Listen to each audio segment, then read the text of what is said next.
All right, welcome to another episode of Hoops in the P.N.W. I think episode 11. I think Sarah Goldie, who was on with us last week, was episode 10. So we're well into the double figures now, and moving onward and upward, and trying to connect to coaches that have, at least early on here, we'll branch out and get to other locations and places and individuals. But I want to reach out kind of these first several to connect with coaches that have really been, significant in my history as a coach and impact. And Coach McLeod up at Burlington-Edison, we go back quite a ways, actually coaching with freshman girls hoops. We'll talk about that a little bit too. But he's done such a fantastic job at Oak Harbor. We'll get into his history for a while, and then has transitioned over to Burlington-Edison girls basketball. And we actually have a little connection there too, with some of my background there as a coach there. But just done a fabulous job. I was looking up some things last night and this morning, and it just seems like year after year he always finds himself in the regional or state tournament, and things that we would have certainly a lot of envy with as coaches. I wanted to make sure we got him on board and kind of talk about several things today that we've been going with, and certainly appreciative of him and his time, and looking forward to today. So welcome, Coach.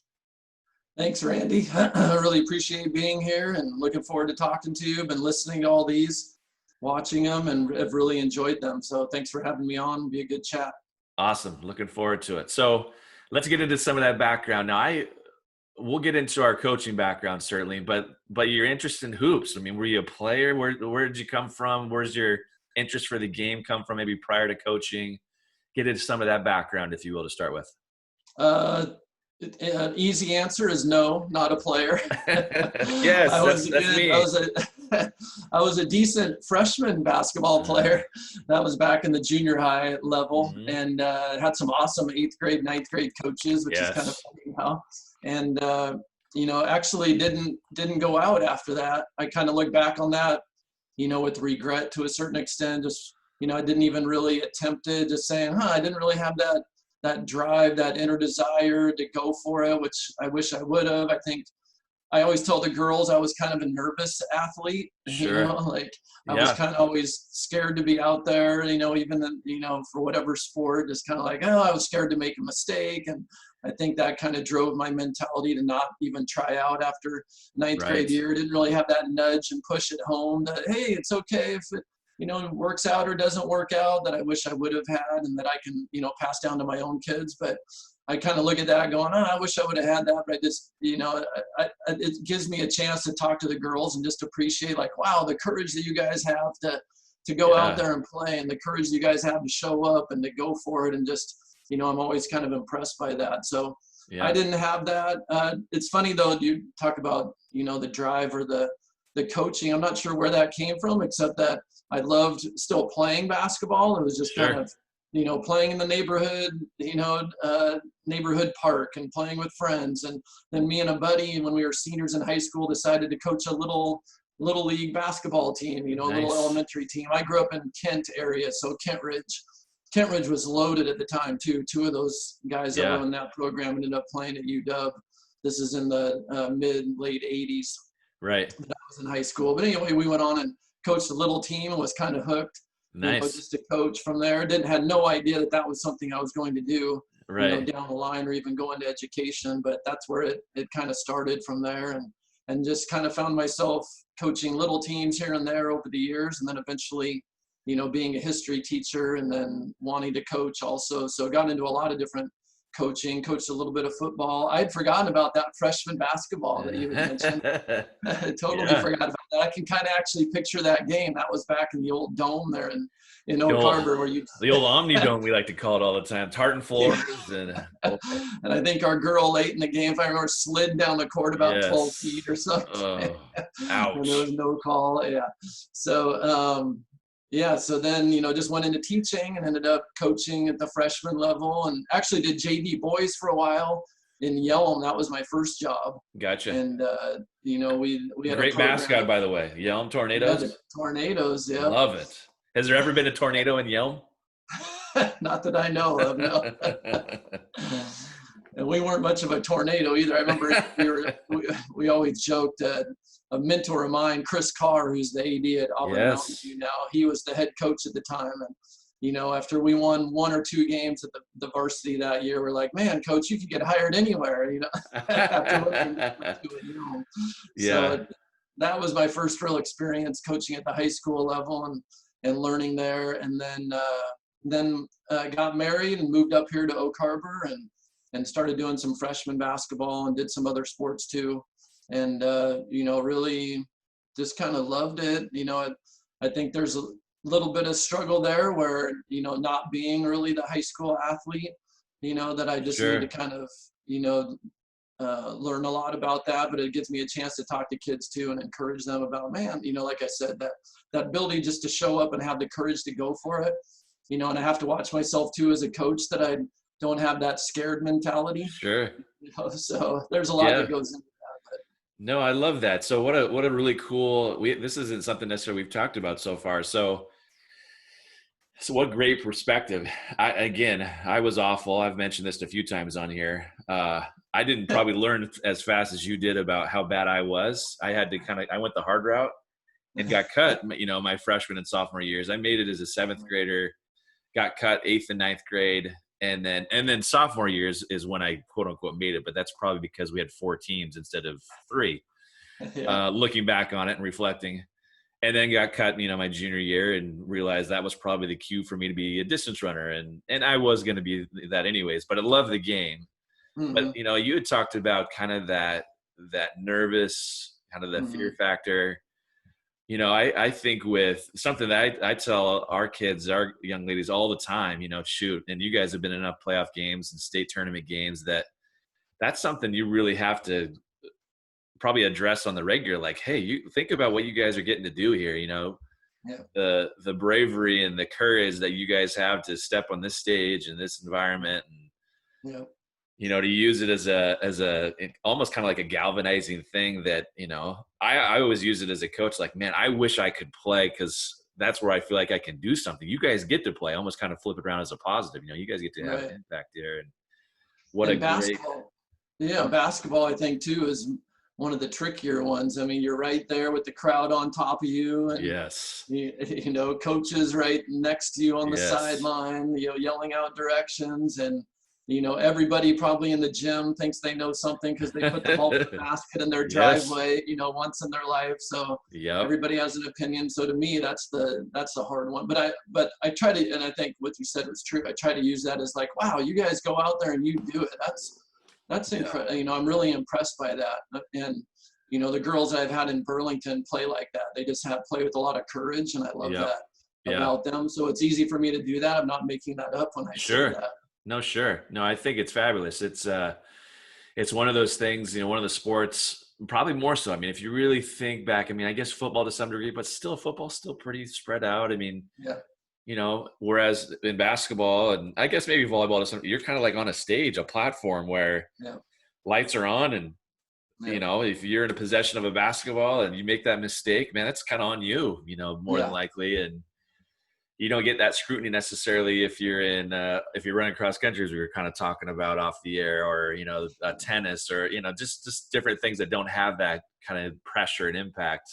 Mm-hmm. Such a unique thing. I love it. So Oak Harbor Footballs days. are kind of behind that helmet, behind the Yes. Yeah. face Great point. mask.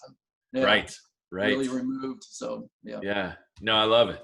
So your Oak Harbor days, let's get into that a little bit. Yeah. So I coached freshman girls hoops at MP for 3 years. I want to say you were the same 3 years, no? Or maybe It did you might have been. jump to head coach maybe my last year? Yes.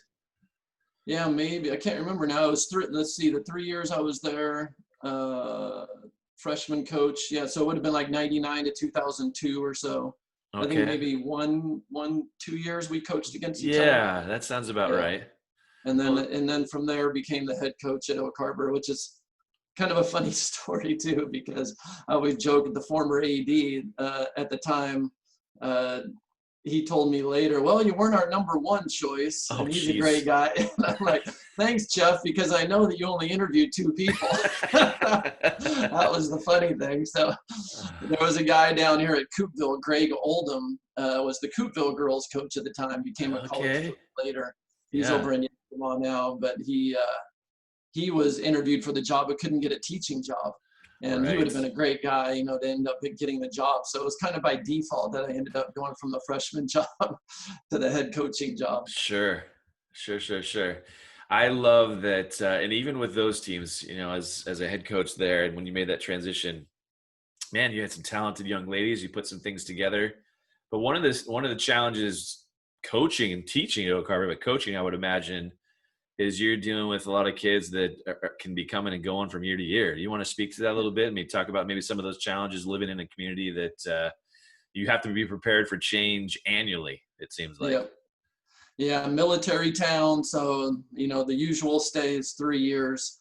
And I Gotcha. found that kind of the chasing the youth program constantly to be the thing that really wore me out at the end. And I Right. just needed to kind of do something different. But I walked into an incredible situation because I had a Division I girl, you Yep. know, coming into her sophomore year, then Right. into the UW, Heidi McNeil. And so I had a chance to kind of, you know, really learn on the go with Yes. and win some games at the same time and not Yes. really understand. I think the first year, you know, we went to the state tournament, like, wow, this is going pretty good. And then we got to state.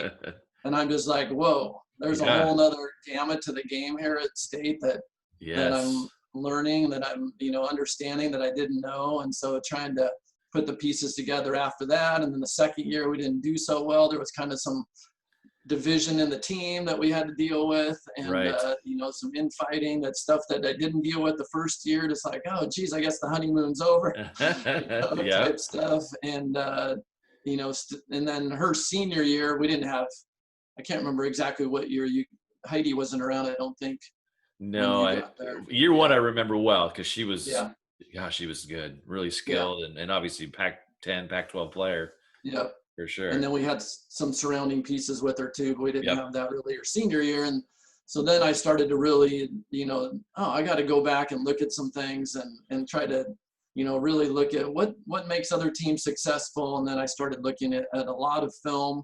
I Right. remember I remember taking all my Snohomish films after that. I told Ken that, and just saying, how do they get such good shots and keep us from keep us Right. from getting good shots? It seems like on multiple possessions. And so just kind of watching a lot of his film. That was before the huddle days. So you're just Yeah. taking as many Yes. VHS tapes as you can home in the summer and watching everything you could. So it was nice that I was able to have a chance to have some talent in the beginning because, you know, but then at the same time, you know, a few years later, Right. learning that, oh, I need to do something different. But what I learned was also you need, I mean, players first, right? I mean, the Yep. players are Yep. what happened. So back to your question about that, that got a little bit frustrating to a certain extent, or it can be here, where you know, you just have so much coming and going. You have a group of kids. I think maybe I mentioned this to you, you know, years ago, a seventh grade group that, wow, they're doing really good. They're going to these Right. tournaments, and then they get up to high school and, you know, they're almost all gone somewhere else and they've moved away.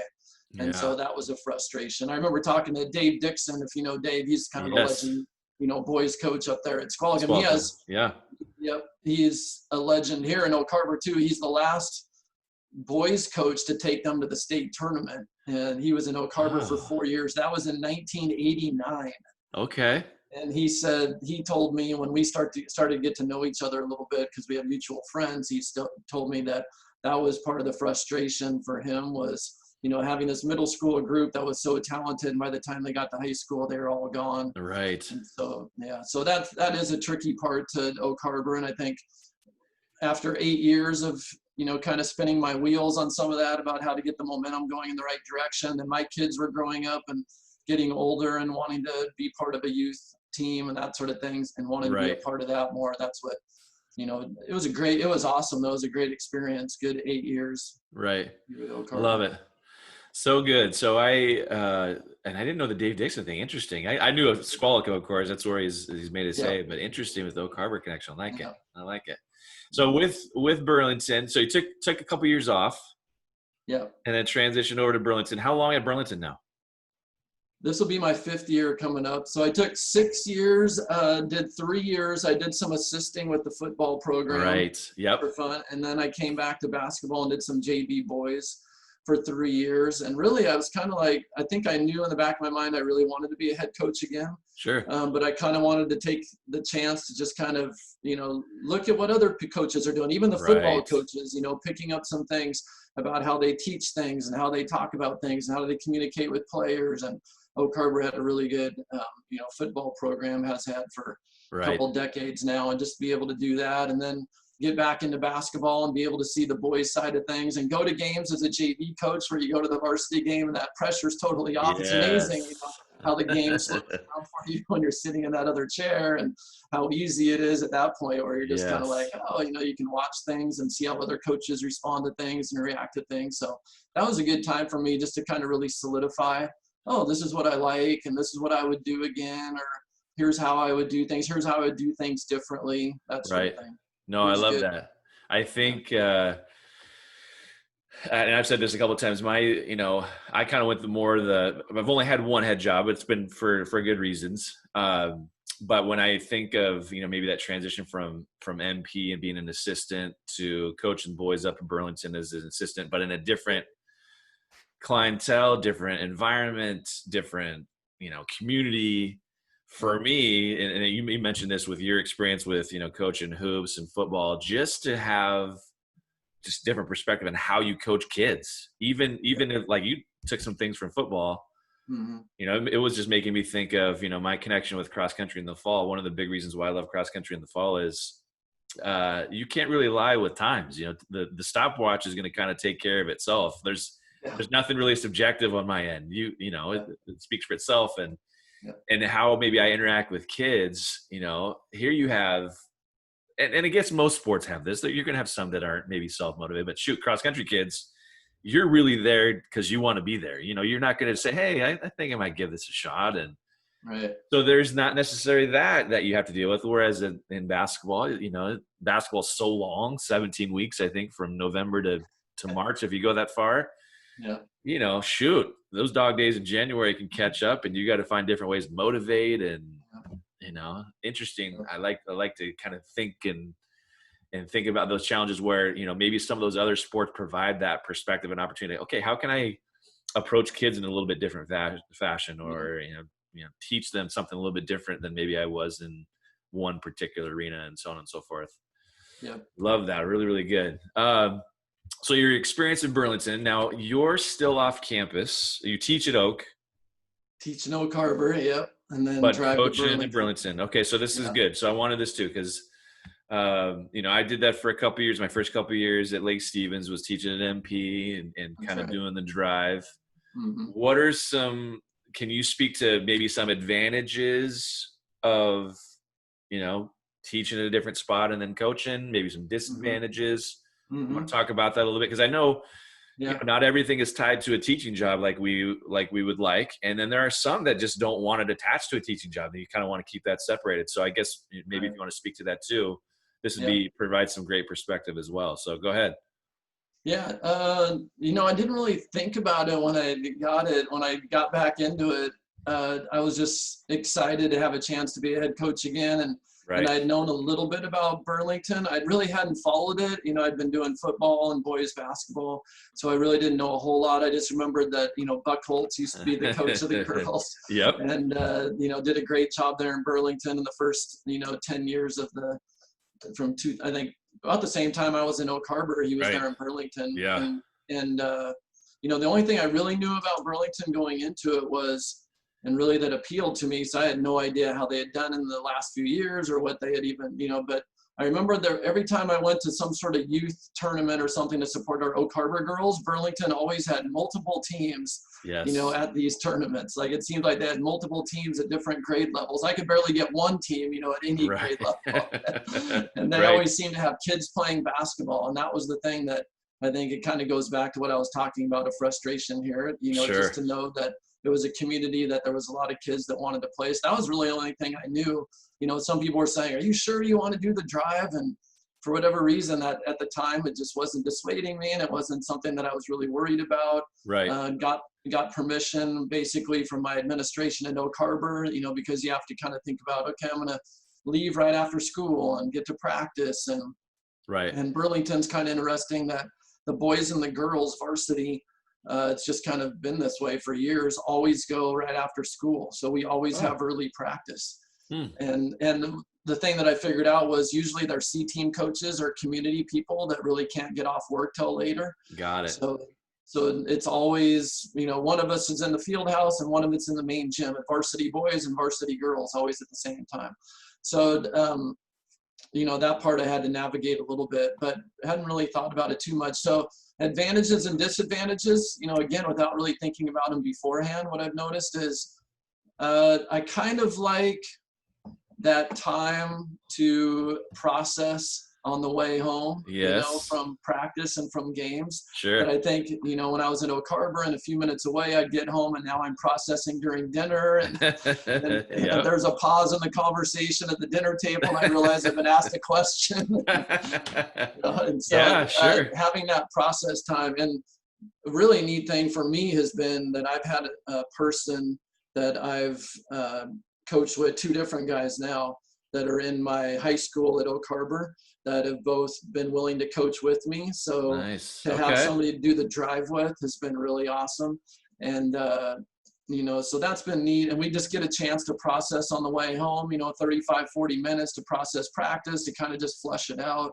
Right. And I feel like I'm just a lot more present, and maybe that's more experience, coaching, but I think it also has something to do with just that drive. So that's been nice. I kind of like being more anonymous as a coach, where I don't have to go to the store and run into somebody that maybe is, Sure. I can't tell if they're upset about the playing time from right. the night before, or, just even, you always run into those people that have some, you should have went into a 2-3 zone there the last 2 minutes of that. It felt like you always run into people like that when you live in the town that you coach in. And so not to have to worry about that has been kind of nice. Sure. At the same time, you have to find strategies. I think there's the disadvantage where you are removed. And so, you don't have the connections in the hallway. You don't have the connections with kids in the classroom. You don't have a chance to just kind of, maybe even just, the day after a game where you have that player in the classroom, like I had in Oak Harbor, to saying, how you feeling? How you doing? Right. And just a chance to do that. And so I have to find, strategies to be able to do kind of that one-on-one connection stuff in other ways. Sure. So that's been, trying to navigate that a little bit has been tricky. And then, the disadvantage has been I can't always get to all the JV games, on time. Right. And so I roll in a little bit late to that. So trying to make sure that those girls feel valued and the younger programs feel valued and know that I am paying attention and I do care, and trying to keep them encouraged and not feel that they're removed from me. Just because the travel, usually we don't take the bus, or we have an assistant that takes the bus, Right. because we're another 35, 40 minutes out. So we'll just meet people Sure. where they're at. The funny thing is with Oak Harbor, I think I was traveling more the Oak Harbor days than I am with Burlington, because Burlington's so much closer compared to Oak Harbor. You know what it's like driving up to Oak Harbor. Well, that was all of Oak Harbor's road games. Right. Lake Stevens, Monroe, Snohomish back in those days when Wesco 4A. Yeah. And so those are probably the things that stick out to me for sure. And then you said something else. I can't remember what it was. No, that was good. Those are really good things. Just advantages and disadvantages. Because again, you address those. I mean, I love the ability to be able to decompress, after a practice or a game for 30, 35 minutes. What an invaluable time for sure. Because then you can actually kind of prepare yourself. Okay, now I've got to be a dad and a husband, and I can, as I shut this car door, okay, that was practice. I'm good. And then you can proceed there moving forward. And then I guess at the same time too, on your way to practice, you're like, okay, you can kind of flip that switch and focus on, okay, here's what practice is. Here's some things I got to remember to get into. Whereas, there's sometimes, we have early practice on Tuesdays and Thursdays, and I don't have sixth period prep anymore. I have first period prep. And so I'm going from a class of, 30 kids end of the day. And in 10 minutes, I've got to flip my mind to coaching them up. And man, where was that time just to take a breath, Valuable to have. Because I think it's going to give you that, you're going to be able to recharge and, regenerate and, come in with some excitement. So there's certainly some unique things there. I love the perspective too, because there are many that are going to run into this, if you're looking for your first opportunity, or where maybe you just want to be a coach and you can't, maybe manage it as a teacher where you can get to in the building. And so you got to think about, okay, what am I weighing here? The positives and negatives, and is this really going to work? And is it going to help, not only, of course, your players and your program that you're trying to create, but, at home, does it work at home? Does it work with your staff? Does it, you've got so many different things that are really important. And I think for me is when I first got hired at Lake Stevens, that was year one was the struggle on a lot of levels. We were living out at Camino Island. Oh, geez. I was teaching at MP, was coaching girls hoops at Lake Stevens.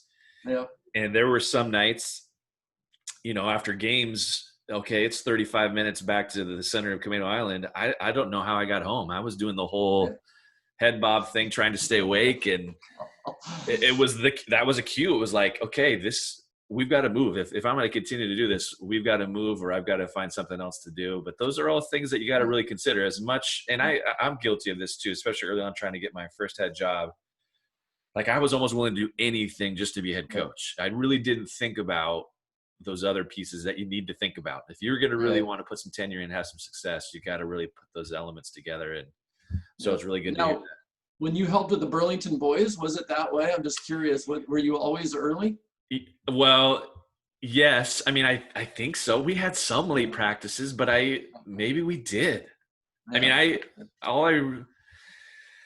all I really remember was, and shoot, that was even worse for a while. That was before being head job. So it was, 30 miles to MP teaching, 30 miles up to Burlington to coach hoops, and 30 miles back to Camino every day. So it was a 100-mile trip. Oh my gosh. During hoop season, Yeah. But man, those Burlington days, we'll get to this too. I love those days. Those are a lot of fun. That was another thing. I didn't know what I was walking into, but we'll talk about it later. Yeah, for sure. So that transition from an assistant to head coach. So you kind of done the back and forth. Can you maybe point to a thing or two that you've pulled from being an assistant? You spoke to him a little bit already, but from being an assistant to head coach, that you really felt like, I mean, what was that transition like? I mean, what weren't you prepared for, I guess? And then maybe the second time around, what did you feel like you were better prepared for? Yeah. I think the first time around was just thinking, oh, it's X's and O's. You just think, okay, if I have a strategy of how we're going to do this on the court, then this would be pretty easy. And then realizing that there's so much more to the job and so much more to it. I mean, and it kind of is X's and O's when you're at the lower level, an assistant job. I mean, to a certain extent, you're still developing relationships and connections, but you don't have as much at stake, I don't think, and you're not quite. Right. That's one thing I'll have to say. In Burlington, I've had is this amazing staff and amazing assistants. We're early every day. So part of it, I had to give up control of the first half hour of practice. I've had somebody in the district every year she's willing to, we've got two different people actually, but those assistants are willing to come in and get us started, like doing some shooting stuff, doing some ball handling stuff. So by the time I roll in, or we roll in, me and my buddy from Oak Harbor, they're already sweating and ready to go. And we're just kind of jumping into things. And that was something like, I don't know if I'm really comfortable with that, turning that over to my assistants, but it's been actually really good. I think maybe the kids kind of like that there's 30 minutes there where the head coach isn't necessarily on top of them, and right there watching every little thing, but then they're ready when I get there. So, just kind of understanding there's so much more to it, whether it's the youth program or, the way you talk to your staff and the way you build your staff and, making sure all assistants are, have their pieces to the puzzle that they are passionate about. And then the parent part to it and, navigating all of that it's a year-long job, I think, more when you're a head coach than it is when you're an assistant. Yes.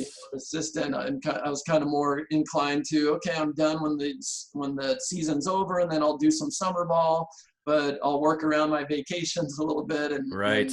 More the other way around when you're the head coach. So yeah, just the time commitment. I guess there's more to your, there's more weight on your decision. So sometimes that's a little bit like, do I really want that? That feels like a lot.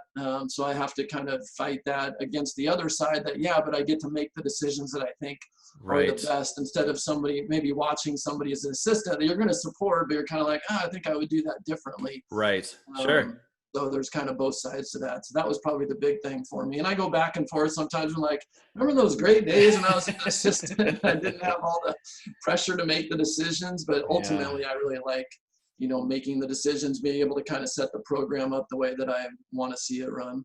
Love it. No, such good perspective and reflection. And it's so true. I mean, the gravity of how you're going to shape your program as a coach Mm-hmm.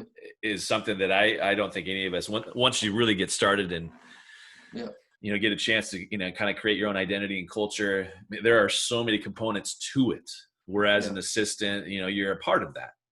Whereas and that's, I think, the largest challenge. And shoot, if you're just getting started, I know in year one there was so much that was new that you had to create and were responsible for. And it just felt like even in just year two, and you kind of spoke to this as well, I was fortunate that we had really talented kids and we could go play and I could make mistakes as a coach because we were going to be okay in that respect. But the other layers that were behind the scenes that you really had to kind of dig into, my goodness, it was something that you really you could talk about it, but until you've actually gone through it and experienced it. And again, you kind of talk about the weight and the gravity of your decisions. It's so true. The guy that's helping me now, John Weston, he was the Oak Harbor boys coach for 5 or 6 years. But he has 5 little ones at home. And he's been saying all year he was just enjoying it. One, it was his first time ever coaching girls. Both of the guys that went with me to Burlington, it was their first time coaching girls. And they were just amazed at just, the coachability and the great attitudes. And they just loved it. And they were, both guys were like, I'll never coach girls. And then they were like, whoa, I love these kids. And so and the other part to it was he had basically one thing, and that was our press. And he just said, I'm kind of digging just, doing the press and talking to you on the way to practice about what you want to do with the press, and then talking about our press after the game and not having, get home and be able to spend time with his little one. So he's kind of seen that difference too.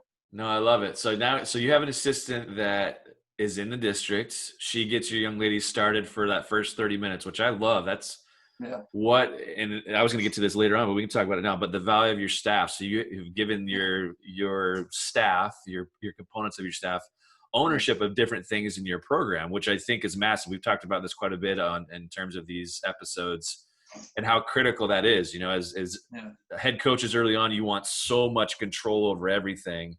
Whereas I think, you could probably agree to this as well. The more that we get into this, we realize how significant on many levels giving ownership to your assistants and your staff is so critical. Mm-hmm. For one, probably not for us to burn out as coaches and feel like we have to be responsible for everything. But two, in your players' eyes, to give your staff credibility and some ownership and so on and so forth. I think that those are massive things that, and then of course, as you've kind of talked about with this, being able to reflect with your assistant there and back, and what value that you've got to find, and you got to people that fit your personality and obviously your shape and what you're after. And I love the I'm never going to coach girls. But it's so true. It's one of the big things that we've talked about, coaching guys and gals for the several of us that have done it. And I've heard the same thing. Girls want to be coached, man. And if they know that you care about them, man, they're going to do anything for you. I just don't get that negative vibe of, it's like, okay, what do I got to do to be successful? I mean, that's a constant theme. Wouldn't you agree? Yeah. Oh, for sure. I think there's something about that just really, stuck with me in terms of coaching girls and wanting to stay with girls, that I just didn't feel like I was fighting the egos as much. And fighting almost, I don't know, there was something funny too about, boys, they were kind of more emotional. I know people talk about that with girls, but I thought, girls actually respond, to, just the coaching in a positive way. And as seeing it as a positive teaching moment more than sometimes than guys, where you get kind of a little bit more emotional pushback from guys in the moment. Right. Maybe they let it go later. I'm not sure, but And I have to watch that a little bit, saying that with girls. I think too that our girls in Burlington, are so compliant, which is awesome, but at the same time, I don't want it to be a false sense of peace. So I have to kind of check in on them. Like, they'll do what we ask them to do. And but I've got to make sure too that really deep down they're okay and things are fine. And Right. so I do have to pursue that to a certain extent, because they're just, I mean, they're awesome kids that just, they want to work and they want to grow, and so, I got to, make sure that sometimes I got to follow up on things that maybe I didn't know, or I I don't love even this. know exist, just to kind of Yeah. make sure that things are okay. So I love this. So let's say you're, in the heat of the moment, maybe at a practice or in a game, and you might, throw something constructive or some sort of criticism or critique at a Yeah. player. Are you Yeah. going to follow up one-on-one with that player, maybe in some reflection, after practice, or fairly immediate, just to make sure you got your point across at the same time, not being from a personal perspective? Does that make sense? Yep. Yeah. Usually maybe it'll be as they, come back around and they're waiting for their next rep. It might just be right there. Right. Sometimes it will be right after practice, like you're saying.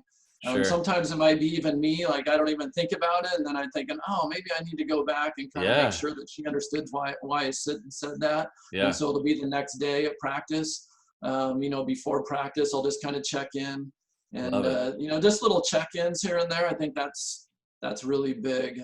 Love that. Something that I've noticed over the years. I think those little check-in moments, and it doesn't really have to be a long time, just to make sure that Yep. they understand where you're coming from and what that was about. And then they can kind of say, I don't know how many times I had this year, a girl that she's a junior, so she's been in the program, but Right. kind of having to, or feeling like I wanted to kind of go back and reconnect and readdress something. And she goes, oh, okay.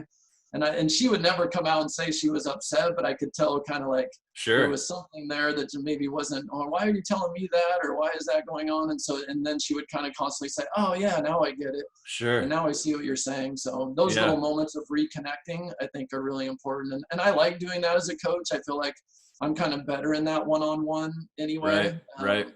Yeah. You No, I know, love that. I think it's one of those things that, with girls in particular, they'll hang on to things. It's kind of in their nature that if there isn't resolution in some mhm, capacity, and maybe just those little, things that you're doing one on one mhm, in an indirect fashion is providing that resolution for them. So now they can have some closure, they can move on. And obviously for us as coaches too, but for teenage girls, man, they yeah, need a little bit of that closure. They need some of that. Oh, it's okay. Here's kind of that yeah, perspective he's coming from, because maybe they took what you said or did in a direction you maybe didn't even think about in terms of its yeah, intent, and but right, to be able to have that, yeah, who knows how much that saved your relationship with them or your team, or what yeah, could potentially fester up into something even larger than you even wanted it to yeah. be. Yeah, sometimes it's even like, oh, he's not mad at me. And Sure. and for me, it's like, oh, I think we're okay here. And just to kind of see that body language in how you talk to each other one-on-one, and just to realize, oh, okay, we're okay. Right. No, I love That's it. good. Love it. Love Yeah. it. Love it. All right, let's talk about Burlington-Edison a little bit. So, Yeah. and I've said this a few times, and I was only there for a couple years, but I was from the Marysville area, and back in my high school days, mid '80s. Shane Palco, who was Brittany and Brooke's uncle. Jeff was dad, of Oh, course. yeah. Come full circle on that whole thing. Right. Pretty cool. But mid '80s, '87, '88, '89 was when Shane was a Hooper at MP and got my interest in the game. But I always like to equate the late '80s, maybe early '90s, as when Marysville was, MP athletics was kind of the thing to do, and it Yeah. was like, hey, there's a hoops game, and they were good, and it was just, that's what people did. It was packed, it was awesome, and so when I made the move to join Rick up at Burlington with the boys program, we'd been trying to get together and just didn't work out, and there was a point where I was looking for the opportunity, and he was up there and extended kind of his olive branch, I suppose, and Hmm. I wasn't even concerned about the drive. It's like, yeah, you know what? I need something new. Let's go do this. Yeah. And but what I really wasn't prepared for, and what I had forgotten, Yeah. was the sense of community that can exist when you know that's what people want to do. They want to go support Burlington athletics. They want to, Friday night is, we're going to go to the rubber chicken game, and we're going to be, it was just one of those things. And then furthermore, when you start to travel, you're going to Woolley, you're going to Ferndale, Yeah. you're going to these places, it just reminded me so much of, man, this is the way it used to be. It's like when you crossed into that Skagit County line, Yep. it's still that way. It's still that way. Talk Yeah. about the Burlington community a little bit and kind of how impactful it's been for your success, I think, as a girls coach and program to kind of continue what's been there. You know, it's something that hasn't necessarily gone away, and you've certainly got yourself immersed in it. Talk about, you know, kind of what Burlington's meant to your career. Yeah, you've said it really well. Again, I had no idea what Northwest Conference was about. I had no idea what Skagit County, all the little rivalries in there were about. Yep. I had no idea that, you know, I'm going to have all these girls that, you know, how long, you know, because I'm used to Oak Harbor where they're coming and going. So how long have you lived here? Or, you know, that sort of thing. Well, what do you mean? My parents went to school here. My grandparents went to school here.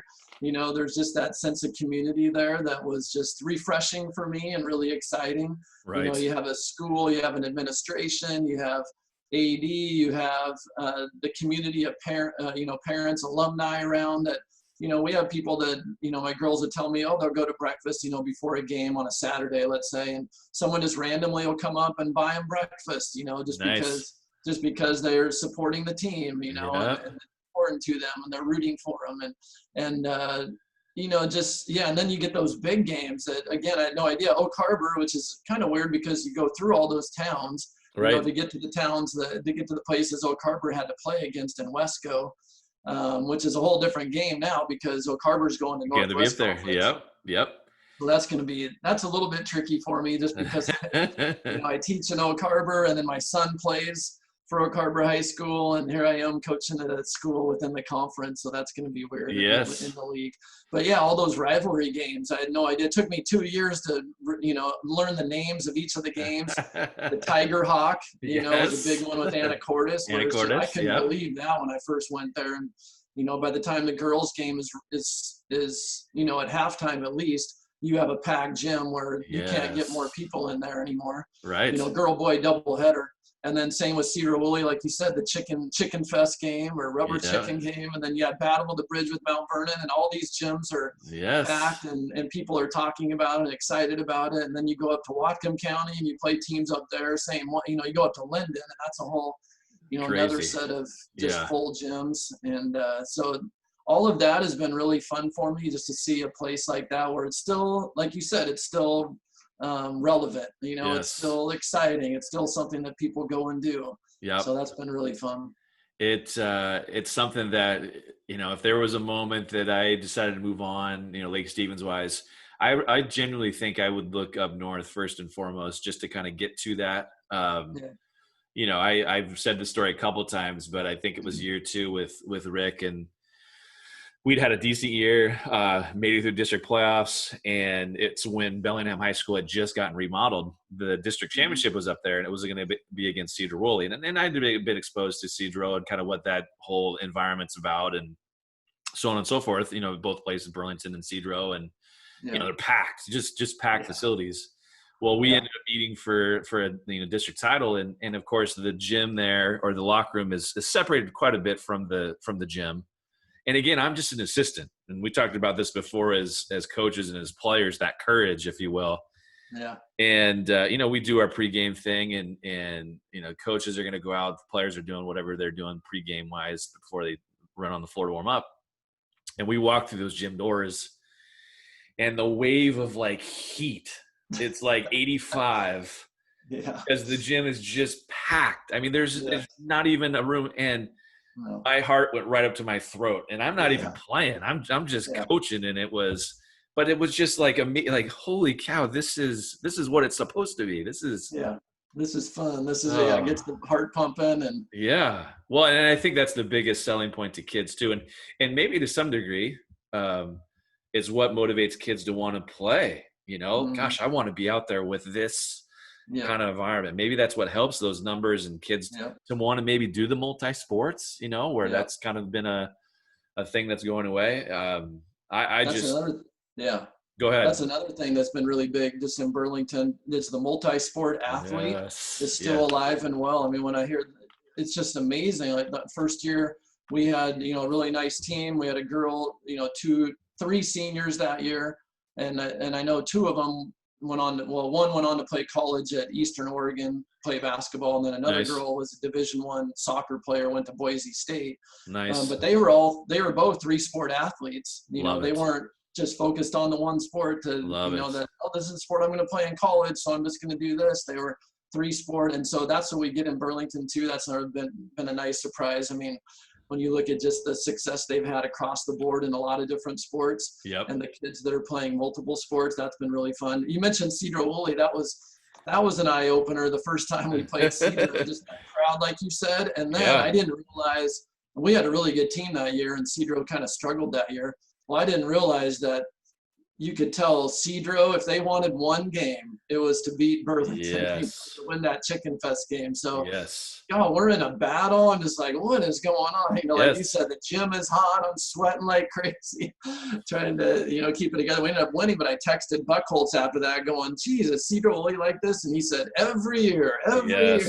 He ended up struggling with Cedro just because that's their game and because that big rivalry down the highway. They circle that game on the calendar every year. So if there's the one game that they want to win, that's going to be it. And that's what you get. There's so much of that we miss. I mean, we get that. We feel like we do pretty well. Lake Stevens GP now, it used to be Lake Stevens Snohomish, but we get those and they're very well attended, but it's certainly not. And granted, our gyms are a little bit bigger, Northwest Conference gyms are a little bit smaller and there's a little more intimate. Yeah. But still, there's something that's noticeable. There's no doubt about it in terms of just the basketball and, certainly the multi-sport component and just that sense of community. I loved it. I certainly wasn't looking to get out of Burlington in my 2 years. I was going to be more than content. It was just such a good opportunity, but based on the fact that, I enjoyed myself so much because it kind of reinvigorated this is what it should be all about, and it wasn't about me. It was just that community and kids and this is what we're doing. And I love it. So really, really good stuff. Now, again, for those that don't know, Burlington, of course, is a 2A school. Yep. 2A. We were in the Jamboree last year and I was watching it afterwards and they had it on the radio. I can't remember what, or some radio or something. STSPN, they televise everything. Yeah. I remember they were talking about now, where is Burlington-Edison? What size are they? They had no idea where we were even from, which isn't, Burlington's not that far removed, but you get up to, I guess for us, but Skagit Valley, 2A. Yep. So numbers-wise, under 1,000? Under 800? Yeah, something like 800 or something. 800 something is what we have. I'm not sure what the numbers, how they work out now. Right. So, for those that are listening, and again, and the kind of quality of play that consistent comes out of there is remarkable. And again, you're gonna have to have the multi-sports. I think with those smaller schools, it becomes a necessary thing to have sustained success, if you will. That's been really fun for me, because just in Oak Harbor, there was a lot of kids that only played basketball. Right. And and I was like, oh, should I be I'm never quite sure exactly, should they be playing, year-round basketball or should they be, the multi-sport athlete? I tend to, lean toward the multi-sport athlete, I think, because I'm in the high school. Yep. But I also like that they're playing basketball. But I don't know, there's something about it, too, that they're competing still, in another sport. So they get what that competition feels like. Also, it gives them, I think, a refresher. Yeah, for sure. We don't have a lot of the kids that are playing off on club stuff, but they come ready to go, in the summer ball, which we haven't had this year, but, and they come ready in the winter and they're refreshed a little bit and it's probably been better on their bodies, as we all kind of know anyway. So it's been really awesome. And then I get to go to their, I show up, but that's one of the ways being out of building, you said, some things you need to do, I think, is, I got to get to the volleyball games. I got to get to the soccer games. I got to get to the track meets and, be able to show up at those things every now and then just to be able to support them and connect with them. But they've, just that athlete at Burlington has been really awesome because, that's one thing that I noticed when we first got the job, again, not knowing anything in terms of personnel, but wow, these girls are really athletic. Sure. They can run pretty good and they compete. And so there's got to be something there to that whole multi-sport athlete thing that adds to all that. Love it. And that's a great transition. You talked about the word, or used the word compete. Mm-hmm. That's something I certainly did at Oak Harbor, but, certainly more so as you've made that transition to Burlington. That MO with your program is that ability to compete consistently. Yeah. On the floor, it's evident in your young ladies' faces. It probably, tailors itself a little bit to your press to some degree, and that extension of pressure and so on and so forth. Mhm. There's that compete component. And so what I wanted to get into is, as you made this jump to Burlington, philosophy wise, offense, Yeah. defense wise, do you have something that you had in mind in terms of, your approach with Burlington, offensively, defensively? What's kind of been your approach in terms of, Yeah. because I would feel like that word is kind of the foundation of what your program is all about. So if you want to get into maybe a little your offensive philosophy, defensive philosophy, and Yeah. tied in. Yeah, well, I wanted to do something totally different. When I went to Burlington, Uh-huh. I just wanted to try something totally different to a Love certain it. extent. Yep. And it ended up being kind of both. First, you remember Oak Harbor, we were all 2-3. For Right. years, we were Yes. basically 2-3 zone. So we'd press some and did different presses, and we always went back into 2-3. And part of that was just, I thought our personnel, we kind of always had that big girl in the middle. We had, Right. kind of the smaller guards there at Oak Harbor that could harass you up on top and just kind of keeping people in position. You did have And the I think monop- also with You did have the monopoly on 4'11" guards up at Oak Harbor. they had great handles. We really did for a long time. There's a big Filipino community here in Yeah. Oak Harbor, and we Yeah. got a lot of those girls to play, and they were just great kids, and they had handles, but not a whole lot of height there with a lot of those girls. But so yeah, so we did 2-3 here, and wasn't sure what I was going to do the first summer. I remember the first time actually going to your tournament, Right. Memorial Day Yep. weekend, and I haven't even met a lot of the girls yet. Or Just maybe roll we it had out. Let's had a, go. yeah, maybe we had a parent meeting or something like that before that. But meeting them, we were in your little side gym and just kind of Yep. talking about some of the stuff, and really it was just kind of let them play right there. And then I realized, whoa, we've got some athletes here that just kind of have some Yes. quick feet to them. And then deciding, you know what, after that summer, I think we could be a pressure man, kind of a half court pressure man team. And so I just kind of went into the research of, because I hadn't really done pressure man, like really Right. get out and deny and really get out and do things that really kind of take away the other team's offense. So I Sure. really spent a few months there just kind of studying a lot of that and just kind of looking at, okay, what does pressure man consist of, and what does that even mean, and what are we trying to accomplish, and how do I translate that to the girls? And so we ended up doing that instead of the 2-3 zone, really.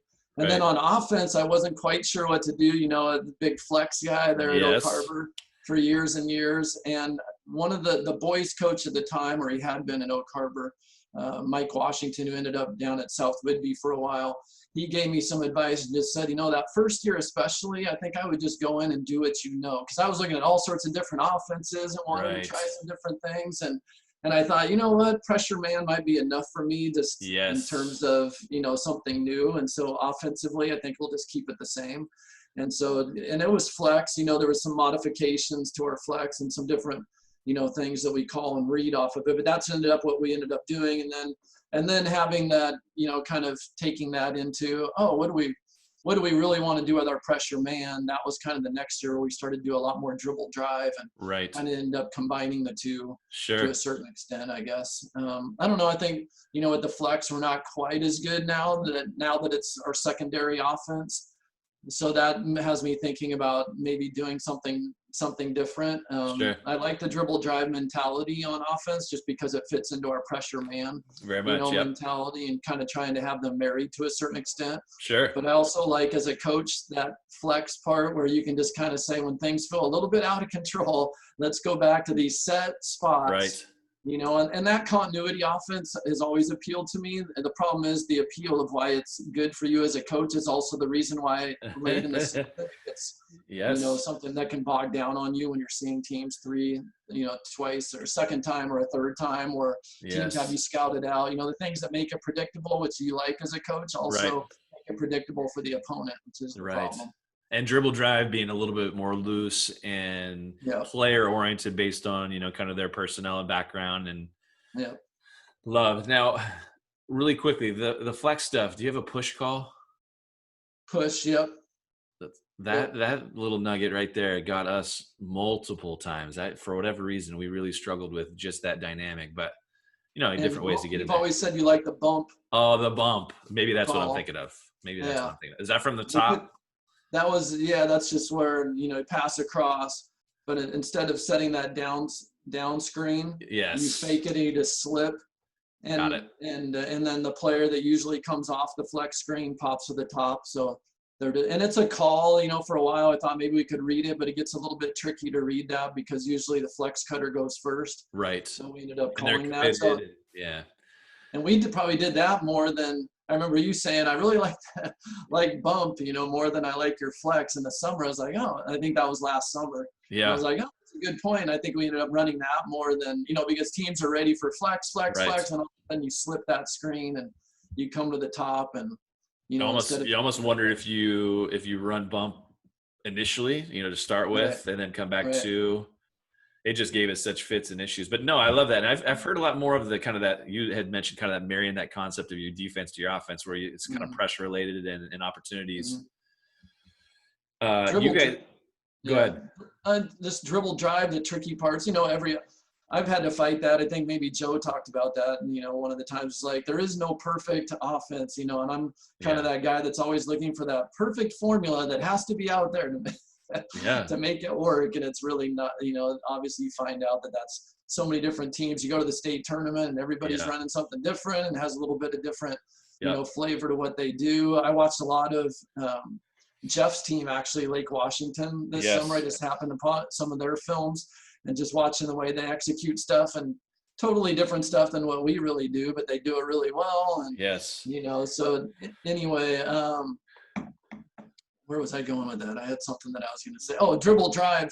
Yeah. The tricky part is I feel like the ball can get stuck on one side of the court sometimes. Right. And so we had to find some ways to move that help defense, where teams can just sit in their help side eye. And right. So we had to do some things there. After the first year, we recognized that.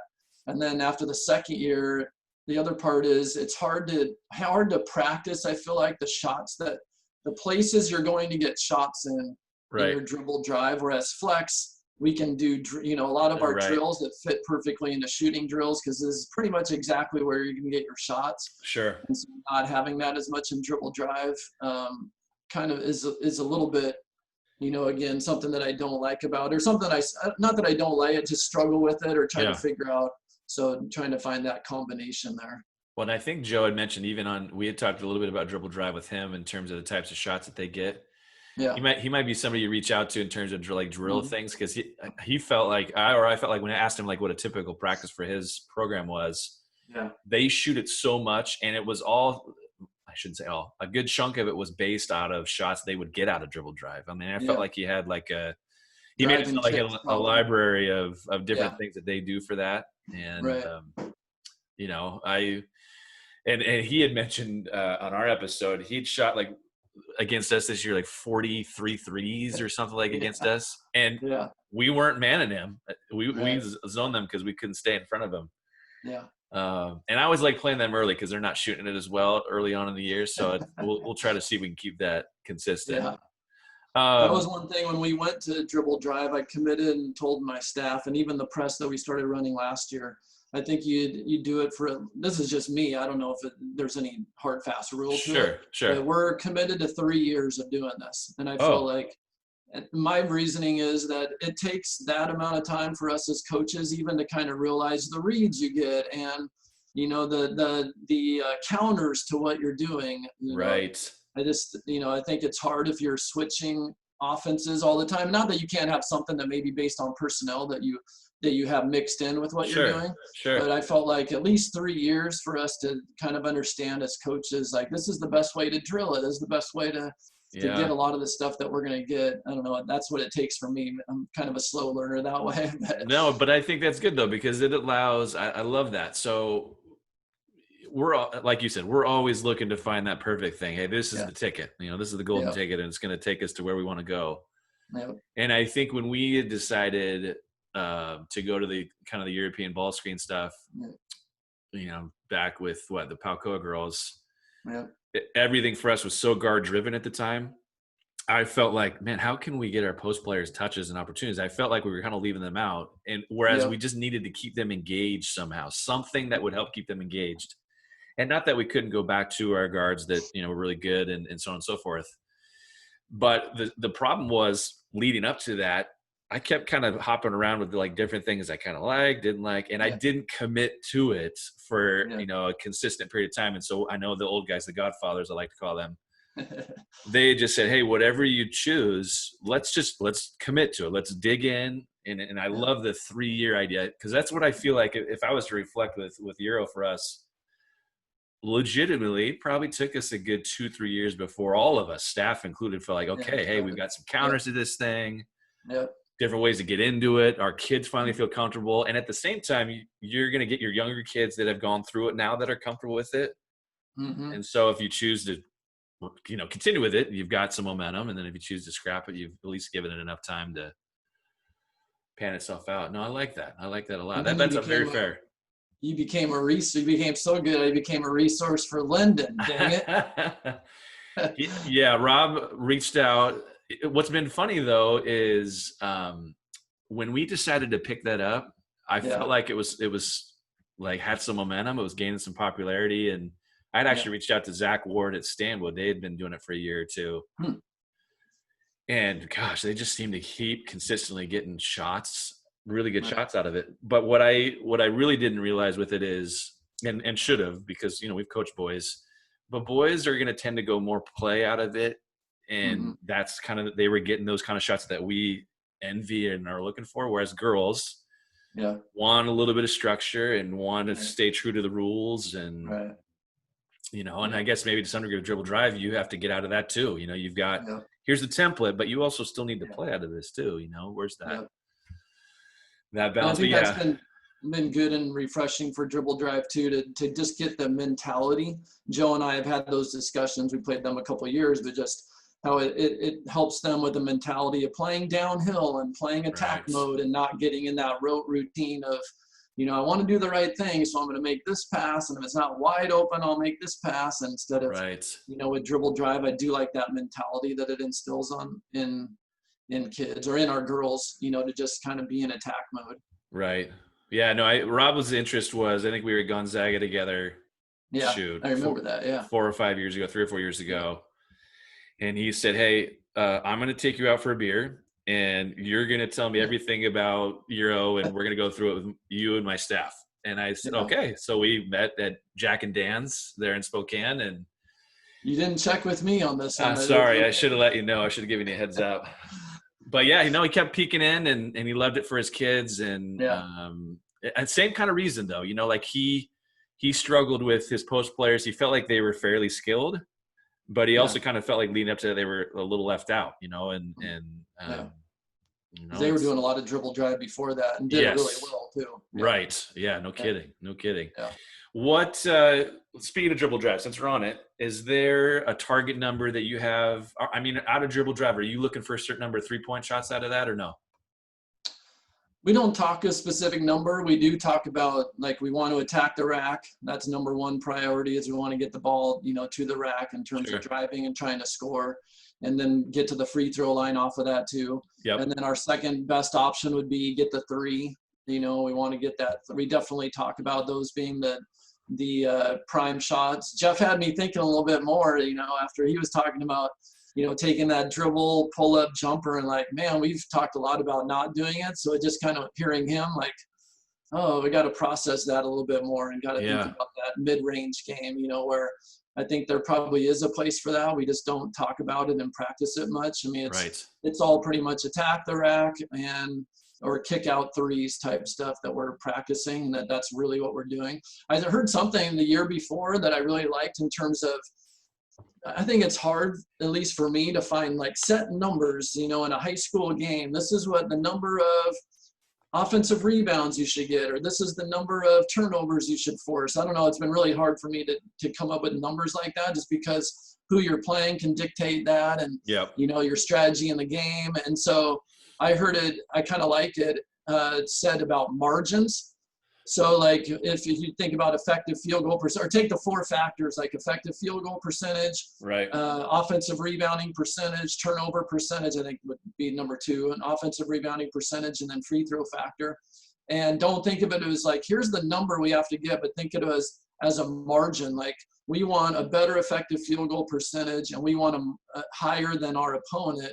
And then we want to build those margins to really large levels. Sure. So those are the things we look at with the kids. Like, we don't say, here's how many offensive rebounds we should get. We talk about is, here's our offensive rebounding percentage compared to our opponents. And then they get really excited when they see the margin, like, oh, we're 12% higher, this, and then they're 13% higher, 14% higher. Right. How do you build those margins? For me, that helped because I could never find a really good, number that I was really excited about or thought was really made sense or even came from any sort of reasoning, except for looking back on old stats, but that's based on different teams and different things you run and all that. So just kind of seeing it as a margin, sure, it kind of helped me. And in terms of the communication with kids about, really an easy way to go back after the game and say, here was our margin on effective field goal percentage, or here is our margin on turnover percentage, or, we won 3 of the 4 margins and we ended up winning the game, right? And that sort of thing. So got it. So are those things that you built up? Are you taking those things from Huddle and kind of using those as kind of your valued pieces? Huddle assist. Yeah. We do have one of our assistants, our C team coach, that keeps stats during the game. So we kind of have a rough idea, but then we do Huddle assist to really solidify what that is. Love it. What's your largest number of 3-point shots taken in a game? That's a good question. I know when we started putting in dribble drive, I don't know if I could even tell you the game, but in terms of, I remember looking at it as with my assistant after the season, we had taken something like 535 threes, and our opponents had taken something like 235 or something like that. Wow. I mean, just in terms of attempted threes. So that was interesting. What was your percentage out of that? I'd have to go back and look, but we probably hover around high 20s, low 30% 3-point shooting. Which is close. I mean, if you're, they always say if you're 33% from 3, it's like shooting 50% from the floor. Right. Yeah. And obviously you could have your games that you're above that and games that are below that, but interesting. Yeah. The first year we went to Yakima, we got really hot from 3-point line in 2017, and we just rolled right into the final game. Of course, it was against Linden, playing them for the 4th time. But I bring that up because the next year I'm like, geez, we're really hitting threes, and we just kind of again focused on the threes. Like, look how great the threes were. And we get to Yakima the second year, and we're in the 9 a.m. game. Yep. And we're the 3 seed, and we had lost in regionals. And we're just hoisting up threes right and left because the team's in zone. And then, man, it worked last year, and the shots were not going in. And so that was a learning experience. Like, wow, we really need to kind of get back to focusing the inside out first. Right. Now, have you seen the points per possession in terms of, the values in dribble drive, your layups, free throws, three? Yeah. That's why with Jeff and his medium range, that caught me off guard too. But, as he said, his kids that, are rolling through that, that's kind of their highest, percentage shot for them. It's something that. I know. I found that interesting. Yeah, that definitely stuck with me. And I was writing that down going, I got to go back and think about that. Right. What you just brought up, points per possession. Yeah. What has been your points per possession, would you say, like offensively and defensively? Is there something you shoot for, or do you even know what yours are? Like, no, I mean, shoot, nothing that would have the statistical analysis like dribble drive does. Calipari when they were putting it in, he was teaching to his kids, hey, here are the shots that we're after, and here's why. And consistently we want to be. I mean, I'll look, and if we're over 1 point, per game, just as a whole, then that's what we want, because we're trying to create more possessions, and if we can get 60 possessions in a game, we're scoring 60 points, which is always a goal for us. Yeah. Are you over 1.0 points per possession, like during a season, or? Shoot, in our league right now, yeah. I Wow. mean, outside of the GPs mean, our league's been so down. Okay. Like this year, we had more games where we scored 70 points plus than I've ever had in my career. And it's not because, we were pretty good. Decent year. But it's not necessarily because, we were doing anything different. It's just more our opponents than anything, And then you're thinking, close. And how much does it come from, you get turnovers, you turn them into easy points. That helps your points per possession. Right. coming Yeah, to half court. exactly. Exactly Yeah. right. Like if I really wanted to sit down and go half court possessions, that'd be a great exercise and be a good little Yeah. research tool to kind of dig into just because we Oh, play so yeah. fast in transition, probably takes a lot Yeah. of that away. Yep. That was something I did this year with my, just taking with the quarantine, had a lot more time on my hands to Yeah. break down some film and going back to all these things that are on our play sheet. And we spend time in Yes. practice on them. And then how Yes. much are we really getting out of it in games? And just like, I was amazed when I started looking at some of the things we didn't run, how many things we didn't run, or a Yeah. couple of things that I thought, oh, these are really great for us. And then realizing, God, we didn't even Yeah. score off of those during the season. So why are No, we spending so much so time on true. that? So that Yeah, was, no, that's really good. I love that. And what a great time to be able to do it, ahead of yeah, hopefully hoops here yeah, this season where we've got some time where we're supposed to be staying at home, kind of yeah, digging through that, pulling out an old plate sheet. I think it's in the center of my car right now. I might go grab it and spend some time with it. yeah, But yeah, it's true. Why do I have this play sheet yeah, of all these things in there and I'm running a fraction of it? right, Um, yeah. I love that. Really, really good. All right. Hey, a couple more things. We're doing well. I love this stuff. Staff we've talked about already. What give me an example of what does practice look like for you guys, say in like Mm-hmm, November compared mm-hmm, to, let's say, January compared to, mm-hmm, say, March? What yeah. do you have some constants that you guys are doing year round? How does it maybe ebb and flow based on where you are in the season? What does the Burlington-Edison practice look like? You talked about first 30 minutes, your assistants taking charge of that early. What Yep. does a Tiger practice look like? First 2.5 or first 2 weeks, before we get to that first game is 2.5 hours. Yep. And then once we get into the season, it's more like 2:15. And then we're probably around once we get to January. Yeah. And then the playoffs, maybe cutting back, probably just stay with 2. There was one year I was able to, it kind of depended, like this year I felt we had a lot of younger kids. And for whatever reason, it felt like when we kind of let the reins go a little bit, I don't know, I felt like we relaxed a little bit too much. Oh, sure. So, yeah, Sure. so I kind of turned it up. Whereas when we had older kids, maybe we were able to cut back things and Right. they still kind of kept that competitive fire to them. I I don't know. That like was that. just a feeling I had. Again, I Yeah. don't know if that was true, but that was just a feeling. And then also feeling like our younger kids really needed more reps and needed to be in the gym. We needed Sure. to go over things a little bit more.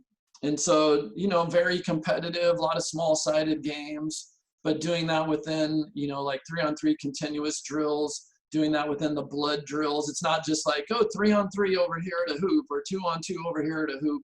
It's much more kind of, when I say small-sided games, I think maybe that's not as traditional as what a small-sided game some people would say. Sure. It's more like kind of built into a drill where it's 3-on-3, full court, continuous. It's, what's another one that we like? I mean, there's definitely going to be a lot of movement. Sometimes we're just competing against the clock.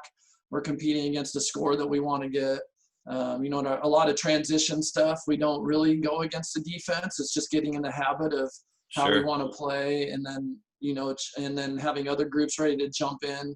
Right when they get, once one group going down and back, and another group ready to go. But Ready. I Sure. was thinking about that last night. Going, part of that, we don't even really keep score on that one, but part of it is just the other kids are like cheering them on and excited Yep. about when they hit a 3 in transition, but it's 5-on-0, but there's still kind of that team building stuff going Yep. on in Yep. the midst of it. So, yeah. And then I think the competitive part, I think the kids really like that stuff the Yeah. most, so we'll do usually the way I break down practice is that first 30 minutes, like I talked about with the ball handling and shooting. Right. And then we'll usually do, let's say, if it's a defensive day, defense will be our priority. And that'll be my big, breakdowns in terms of drills. We'll usually go like a 1-on-1, a 2-on-2, a 3-on-3, a 4-on-4, and a 5-on-5, building up to what we want to do. So we kind So of always. I'm going to cut in here. So your Yeah. focus for the day is just going to be defense for that day. Well, that'll be the main focus. And then the last, like maybe 20, 25 minutes on that day would be some offensive stuff, Okay. but we don't break that down. Offense now would just be Just 5-on-5. play. Sure. Yep. And then the Gotcha. next day we would come back and offense would go first. And so then we would do breakdowns for our offensive side. And then we would do the last 20, 25 minutes of that day would be more of a defensive focus to come back. So then that also, for me, like if I run over a little bit on offense, that, you know, let's say it's an offensive day, maybe we don't have as much time on defense, but the next day we're going to come back. You'll get your chance to. Right. Yeah. Okay. I like it. Interesting approach. And then mixing in a lot of shooting. Yeah, of course. Yeah. No, I think one of the things that we probably don't do enough of, and I've gotten this from, you know, the few people that we've had on, we've talked about practices, you know, I know we tried to intentionally shoot a lot more this year than maybe we have in the past. And, you know, I've had the old guys say, hey, we need to shoot the ball more because there's probably too much of me yakking and, you know, offense and defensive stuff. And hey, the bottom line is you got to have that thing go through the hoop more than the other team, you know, ultimately. So, but I like that. So you could, you emphasize one side and then live there. Love it. We still get to the other side. It's just not as much. Sure. But more team oriented and 5-on-5 in that game flow. And like it. Yeah. The shooting stuff. It's amazing how much you realize. That's another thing you realize as a coach, like you're saying, shooting solves a lot of issues. winning does too. It's where it cures a lot of ills that you can have for sure. For sure. Man, that's good. I like that. One of the things that I had taken from, we were talking about all the walks that have been going on here over quarantine. Mm-hmm. One podcast I listened to was Mike Neighbors, who's down at Arkansas now, and he had thrown on there one of the incentives with regards to like Monday practices. I don't know what your Monday practices are like, but for us, once we get going in the season, Mondays are the worst. For whatever reason, we can never get over. For us, it's always late, so we, you know, it's 4:45 to 7. Yeah. And then, but we always, for like our varsity group, we do what we call goal books, you know, each week, and we have a different theme for the week. This year we transitioned to doing the energy bus from John Gordon. Mm-hmm. As a book study? As kind of a book study, and it has a field guide that goes with it. And because of the youth of our group, we need it. And we're going to, in fact, do it again next year too. How'd that go? Did that book resonate well with high school kids? Yeah, I think so. The field guide really helped. And frankly, I needed to do a better job with it. I kind of entrusted freshmen and sophomores to have some sense of structure and being able to come up with responses, whereas I would feel better with more of a handout. Okay, here's what I'm really after. Because I think our answers got a little – and it was fine. But it was something that for myself, I needed to do to maybe freshen up that idea. Yeah. You know, because as we've talked about, the hoop season's so long. What's really helped us is to have a constant theme throughout the season, and we kind of tailor it to our schedule. And but that's just, you know, really helped. But one of the things that Mike had talked about with Mondays is for them, that first Monday of team practice, whatever it is, early November. Oh, actually, it's probably late October for them. You know, it's 2.5 hours long. Yeah. But what he started was every Monday, we're going to shorten practice 5 minutes. So by the time they got to February, the kids, instead of thinking Mondays, it's Monday, it's a late practice, it's you get to January, February, Monday's practice is 1 hour and 10 minutes. Now all of a sudden you've got that energy that, hey, shit, we're only going for – right. I think that's one of those things that I'm going to probably steal for our sake of – because then you feel miserable as coaches. You're like, God, that practice stunk. And for whatever reason, we've tried just a variety of ways to kind of, you know, and it's our only late practice of the week too, especially in season. I don't get it, and maybe because it's a little bit of our youth. I don't know. Yeah. And you've been laying around on Sunday, you know. Yeah. I don't know. There's something about, getting that energy going again. You brought up that book, which I just wrote down. Energy Bus. I've read that one, and I was curious how it resonated with high school kids. We did chop wood, carry water last year. Yeah. And awesome. Oh my gosh. That was a great book study. It's the first time we'd actually done a book in that way. Sure. And a book study. At Burlington, they get early release Wednesdays. Okay. And of course, a different day than what I get in Oak Harbor. Sure. So that's another thing where I've had to rely on captains because, you know, the kids will get together in a classroom and then they'll have to have read a few chapters over the week. And they had a little, some discussion questions that went with that book, Chop Wood, Carry Water. Love it. And then the captains just kind of led that, and that turned out to be really good. And so I really like that model of having that book study. Yes. Well, and Yeah. what ownership for your captains, hey, here's a responsibility you guys have. Here's the Yep. expectation. Yep. No, I think it's great. It's one of those things that I've loved the goal books ideas. It's really helped for me, especially when I was off campus, communicate and kind of figure out each of these young ladies on an individual level. And Yep. we could check in, we could use stickers as like team goals and individual goals. And we did all that. And it's kind of that team component where we can meet once a week. But for me, it would just here in year 15 or 16, it just became, okay, for myself, I needed something just to kind of branch out and deviate from it. Cause I don't want to deviate from, hey, we're trying to promote life skills here. Yeah.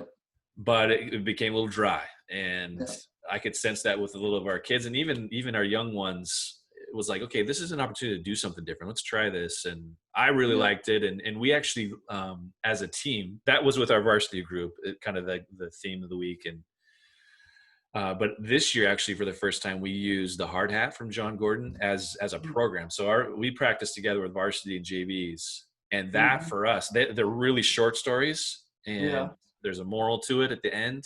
But with as young as we were, it was really important for, just what's a team look like, and that's kind of what the hard hat was all about. And again, John Gordon, and I haven't read that one, so I'm going to put it on my list. Yeah, dude, really good. And what worked out well is because our campus is under construction, on a remodel, and so we got these Viking construction helmets. So we had a construction helmet at practice every day. Oh yeah. And then somebody won, hey, this person was the athlete of the week. And so they got to sign the helmet in a silver Sharpie, and we just kept our hard hat with us. And it was just kind of a constant reminder. And but something for the first time that we did together as a big group and as a program that I thought was necessary, just because I felt, our maturity needed to grow a little bit. And it was really good. So, and John Gordon's great anyways. He's got a lot of good stuff out there. I saw Dan Taylor one year at summer ball in between games, and he's sitting there and his whole team, they're around a table and they're reading a book together. Yes. Yeah.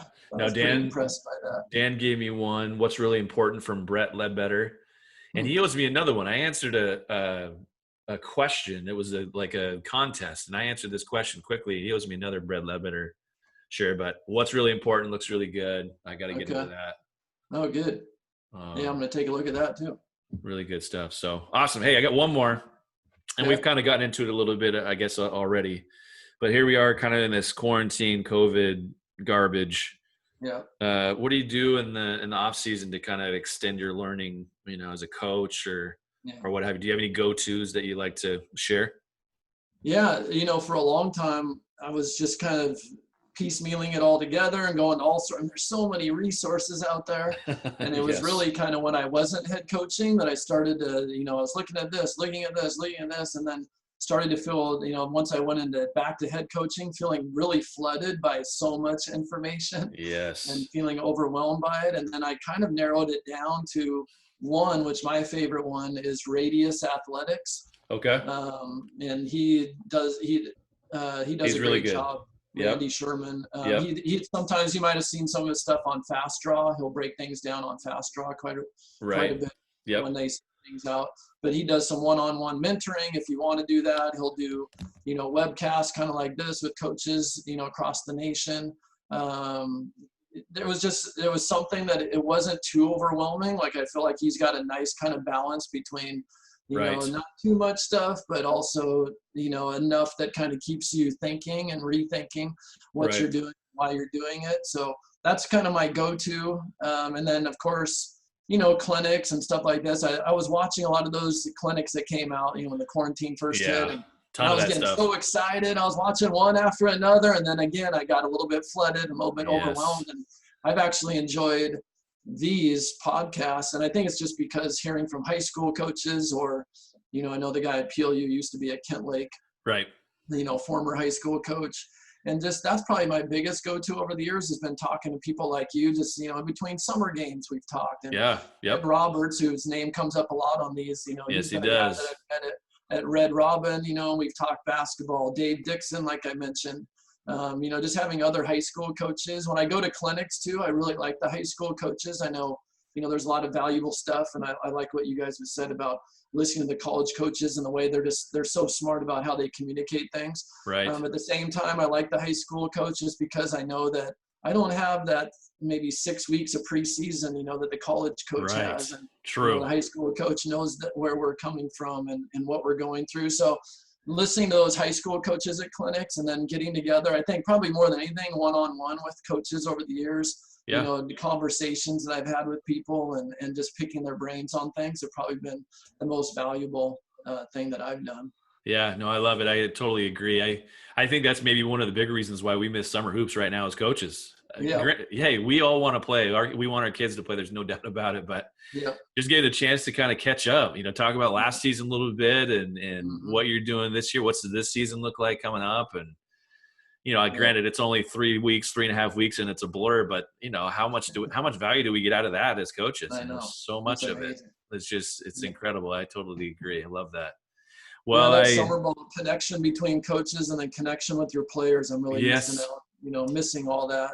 Yeah, because, there's no doubt. Especially being out of building where I just don't see kids, and that connection time in summer has been always huge, going to camp together and getting to know each other at tournaments and just hanging out. Like you guys have mentioned it before. I like what you've said, how you're just more relaxed as a coach. Yes. You're more relaxed as just your, the way you relate with the kids and just missing that opportunity. So we've tried to find some ways to do that, but it's just definitely not the same. Yeah, there's no doubt about it. Well, in fact, Christina, when I had her on, she actually told me, I didn't know this, but she was going to be at Gonzaga that last weekend of school, which is when we were going to go. And the whole rest of the day, I was bummed. I mean, we would have gotten 4 days to kind of catch up and obviously probably would have played each other. And oh, man, that was so cool, your interview with her, just because, I think that was her senior year when I was coach. Oak Harbor. In fact, I had coached against her in other years too, but I remembered her as a player. And then she was up at Western that one year when we were up there and seeing her being a coach and then just hearing her perspective, just kind of getting into her first coaching job. I thought that was great. Yeah. And to see you get to talk to her, her former coach.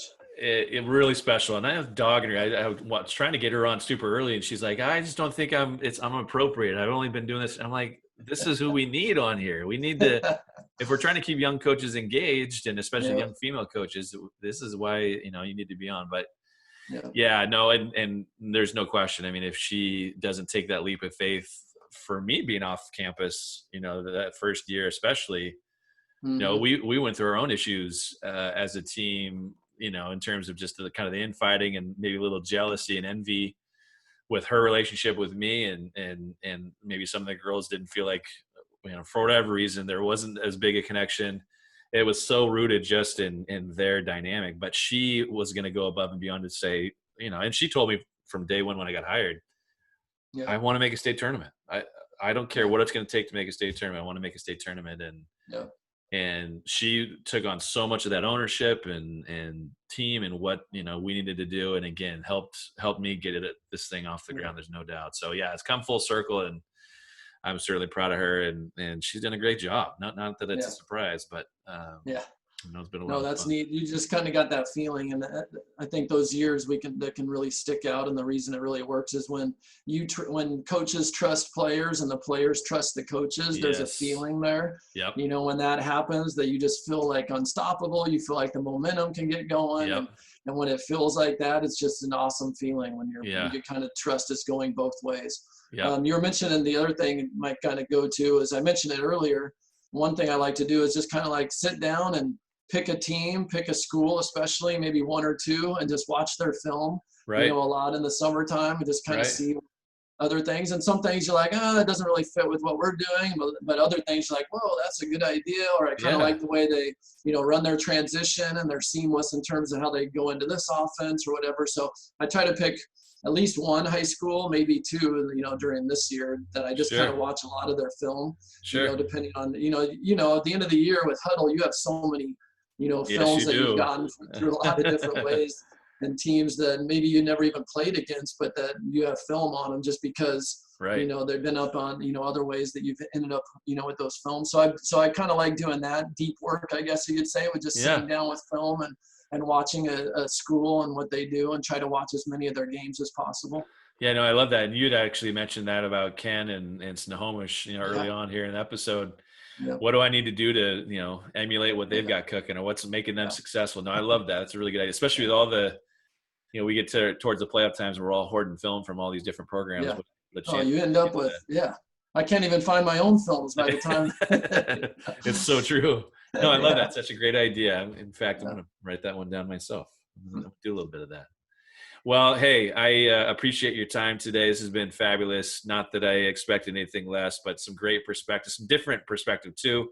Some things that obviously we've kind of shared in terms of, Yep. being off campus and that experience, and Yep. going the assistant route, and then being crappy players and not, playing ourselves, and Yep. lots of good things. And at the same time, we can still have some success with our own programs. If Yep. you love your kids, and your Yep. kids sense that, they're going to be willing to do anything and everything they can to be successful. And I Yep. certainly think that you've relayed that real well. And again, the success isn't any surprise by any stretch of the imagination. So I appreciate you coming on today, and I wish you all the best.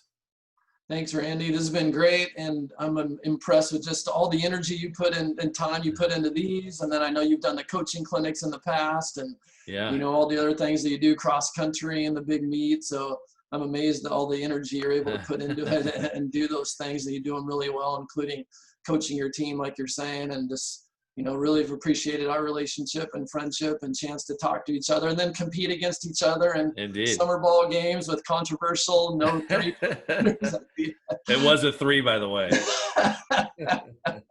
Thought you were going to bring that up. Yes, it's been really fun talking to you. It's been fun having this coaching, friendship over the years. So thank you. Indeed. Yeah, indeed. You bet. Thanks so much. All right. Thanks.